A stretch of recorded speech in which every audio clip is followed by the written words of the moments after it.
नमस्कार, मी सुषमा तुमचं माझ्या चॅनलवरती पुन्हा एकदा खूप खूप स्वागत करत आहे. तर या तुम्ही व्हिडिओमध्ये बघत आहात ते आहेत ओल्या नारळाच्या तळलेल्या मस्त अशा एकदम खुसखुशीत करंज्या. तर आज आपण त्याचीच रेसिपी बनवणार आहोत. खूप साधी सोप्या पद्धतीने आपण बनवायची आहे. खूप जास्त त्याच्यासाठी पूर्वतयारी सुद्धा काही करायची गरज नाही. तर बाहेर एकदम असा जोराचा पाऊस पडत आहे. तर हा व्हिडिओ आपण एक 4-5 दिवसा पाठीमागची बनवलेला आहे. त्यामुळे आत्ता पाऊस नाही आहे, पण ज्या दिवशी करंज्याची रेसिपी चालू होती तर माझी बनवायची त्यावेळेला आता पाऊस पडला. खूप वारं आणि त्यात पाऊस सुद्धा. चला तर मग रेसिपीला सुरुवात करूया. तर रेसिपीचं साहित्य आपण एकदम परफेक्ट प्रमाण पाहिजे असं काही नाही या रेसिपीसाठी. तरी सुद्धा तुम्हाला मी हे प्रमाण सांगते. तर इथं आपण 2 कप मैदा घेतलेला आहे. तर कोणत्याही आपण रेसिपी बनवू मैद्याची किंवा चपातीचं पीठ जे असेल तरी सुद्धा आपल्याला प्रत्येक वेळी ते चाळूनच घ्यायचं. तर 2 कप मैदा घेतलेला आहे. त्याच्यात मी 2 चमचे रवा घेतलेला आहे. रवा सुद्धा बारीक वापरायचा. तर इथे मी 2 कप मैदा, 2 चमचे रवा घेतलेला आहे. त्यानंतर चवीपुरतं मीठ टाकायचं. तर हे व्यवस्थित असं मिक्स करायचं आणि त्यानंतर याच्यामध्ये तुम्ही 3 चमचे तूप किंवा 3 चमचे थोडंसं तेल गरम करून याच्यामध्ये वापरायचं आहे. तर तुम्ही कोणताही ऑप्शन निवडू शकता, तूप किंवा तेल. तर हे व्यवस्थित आता मिक्स करून घ्यायचं. तुपाचा वापर केला तर उत्तमच आहे, पण तूप जर नाही घातलं तरी सुद्धा चालेल. तर तुम्ही तेल वापरू शकता. तर हे व्यवस्थित मिक्स करायचं. हे छान मिक्स झाले की थोडंसं पाणी याच्यामध्ये ॲड करत आपल्याला मस्त असा हा थोडासा घट्टसर म्हटला तरी चालेल तसा गोळा बनवून ठेवायचा. खूप पातळसर अजिबात मळायचं नाही. तर थोडंसंच पाणी ॲड करत हा गोळा आपल्याला छान असा हा मळून घ्यायचा आहे.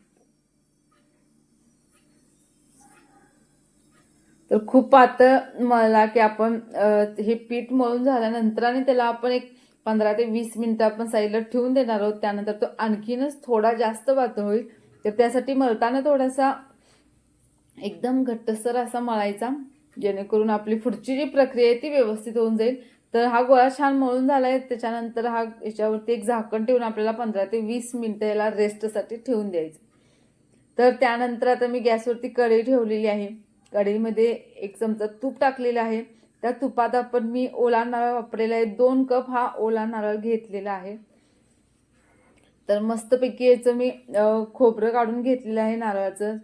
तुम्ही किसू शकता किंवा मी हे मिक्सरला बारीक करून घेतलेलं आहे. आणि त्यानंतर हे तुपामध्ये 3 ते 4 मिनिटं मस्त असं परतायचं.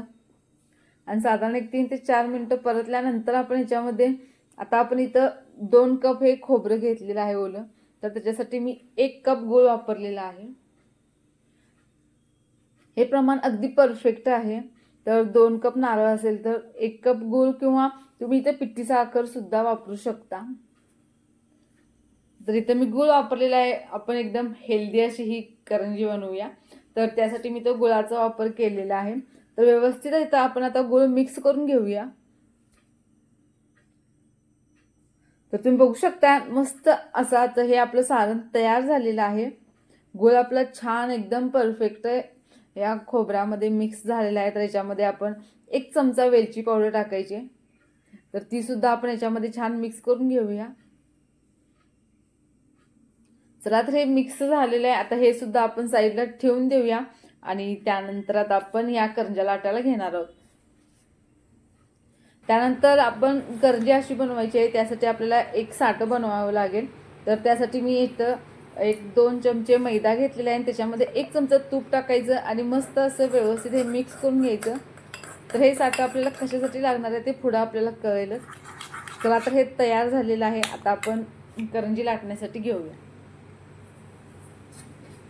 तर आपला हा पिठाचा गोळा सुद्धा मस्त झालेला आहे. रेस्ट करून तुम्ही बघू शकता एकदम मऊसूत सुद्धा हे पीठ आपलं तयार झालेलं आहे. तर इथं मी मोठे गोळे घेणार आहे. या पद्धतीने तुम्ही बघू शकता व्हिडिओमध्ये. तर याच पद्धतीने आपण एकसारखे 3 ते 4 गोळे घ्यायचे आहेत. तुम्ही 3 घेतला तरी सुद्धा चालेल. आणि त्यानंतर पूर्णपणे याची आपण ज्या प्रकारे चपाती लाटतो तशी याची लाटायची. तुम्ही व्हिडिओमध्ये बघत असाल एकदम मस्त असं हे पीठ जे आहे ते मळलेलं आहे आणि रेस्ट आपण दिलेले आहे, त्यामुळे एकदम मौसूद हे पीठ झालेलं आहे. तर याच पद्धतीने आपण एक 4 असे चपातीसारखे ह्या जी गोळे आहेत ते लाटून घ्यायचे आणि त्यानंतर आपण जे आता हे साठं बनवलेलं आहे मैदा आणि तूप वापरलेलं आहे, तुम्ही कॉर्नफ्लॉवर सुद्धा वापरू शकता. तर हे व्यवस्थित पसरवून घ्यायचं, ह्याच्यावरती लावून खूप जास्त न वापरता थोडंसंच लावून आपल्याला हे पसरवून घ्यायचं. आपण जे गोळे मोठे मोठे लाटून घेतलेले आहेत ते आपण ते साठं लावून त्याच्यावरती व्यवस्थित असं हे टाकून घ्यायचं एकमेकावरती. तुम्ही बघू शकता त्या व्हिडिओमध्ये. तर प्रत्येक वेळी एक लाटी टाकल्यानंतर आपण त्याच्यावरती हे साठं लावून घ्यायचं आहे, व्यवस्थित असं पसरवून घ्यायचं. आणि याच पद्धतीने मी 4 अशा ज्या गोळे लाटून घेतले आहेत ते एकमेकावर टाकलेले आहेत, तर मी बघू शकता व्हिडिओमध्ये. आणि जे साठं घेतले आहे ते व्यवस्थित पसरून घ्यायचं आणि खूप जास्त अजिबात लावायचं नाही. चला तर ही तिसरी आपली टाकलेली आहे, याच्यावरती सुद्धा लावून घेऊया आणि त्यानंतर शेवटची एक टाकून आपण मस्त अशी आता पुढची प्रोसेस करणार आहोत.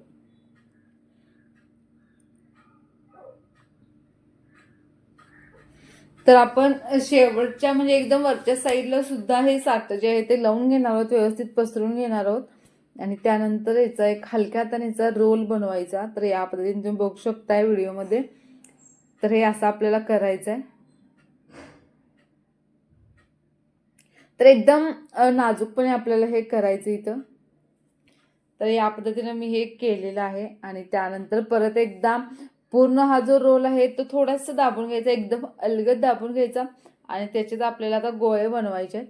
तर मी या पद्धतीनं तो थोडासा असा अलगद दाबून घेतलेला आहे तो रोल जो आपण बनवलेला आहे तो, जेणेकरून आपल्याला गोळे व्यवस्थित आणि एकदम सेम आकाराचे मिळतील.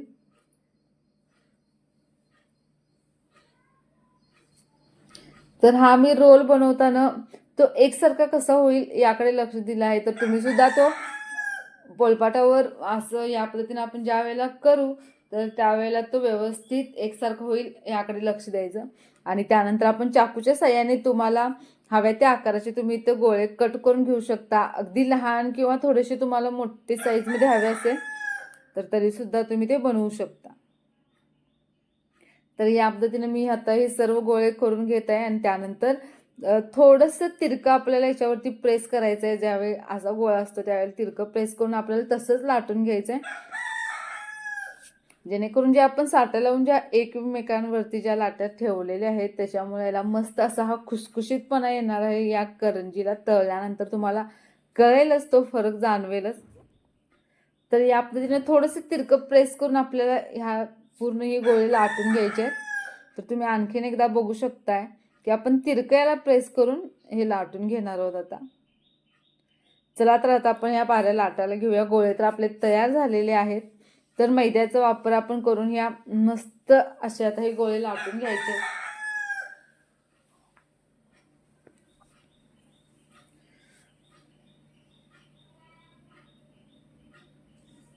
तर लाटताना सुद्धा खूप जास्त जाडसर किंवा एकदमच पातळ अशी पारी न लाटता एकदम मिडियम साईजमध्ये छान अशी आपल्याला अलगद लाटून घ्यायचे आहे.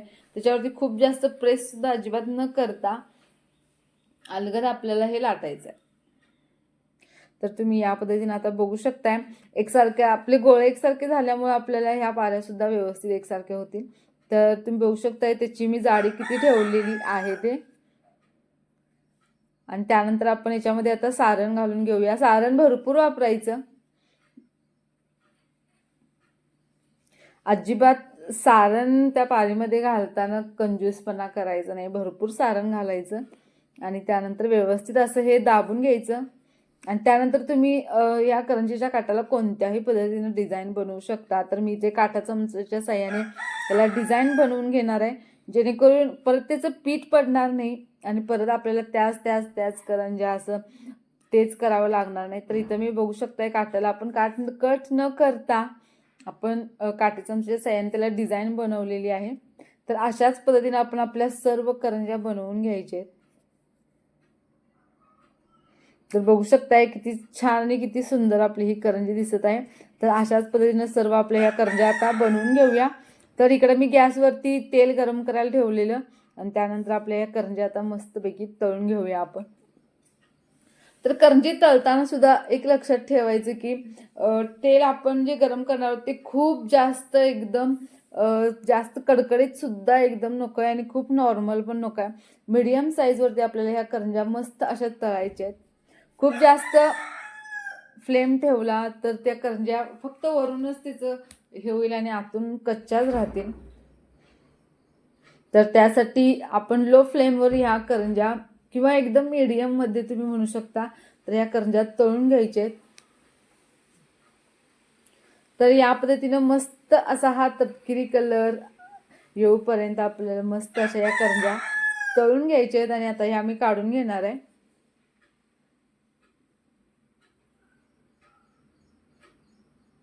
तर एकदम बारीक गॅसवरती मस्त अशा ह्या आपल्याला करंज्या तळून घ्यायच्या, कारण जर त्याचं आवरणच आपल्याला छान लागेल तर ती करंजी सुद्धा चवीला एकदम भन्नाट लागणार. चला तर आपण याच पद्धतीने आपल्या सर्व करंज्या तळून घ्यायच्या आहेत. तर इथं तुम्ही वेगवेगळ्या साईजच्या सुद्धा करंज्या बनवू शकता, म्हणजे एकदम मोठ्या किंवा एकदम लहान. तर इथं मी थोड्याशा लहान सुद्धा ट्राय केलेल्या आहेत, तर त्या सुद्धा मी इथं केलेल्या आहेत. त्यात आपण तळून घेऊया.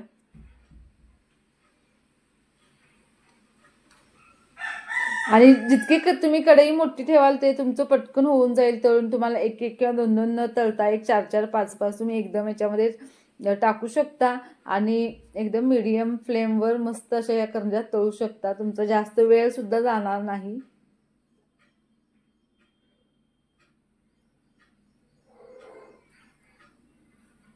तर आता ह्या सुद्धा करंज्या आपण सोनेरी रंग होईपर्यंत मस्त. तर सगळ्या करंज्या आपल्या तळून झालेल्या आहेत आणि तुम्ही बघू शकताय मस्त अशा ह्या कलरच्या एकदम खुसखुशीत अशा ओला नारळाच्या करंज्या आपल्या तयार झालेल्या आहेत खाण्यासाठी. तर रेसिपी कशी वाटली ते नक्की सांगा. तुम्ही पण ट्राय करा आणि रेसिपी आवडली असेल तर चॅनलला नक्कीच सबस्क्राईब करून ठेवा अशा छान छान रेसिपीसाठी. थँक्यू.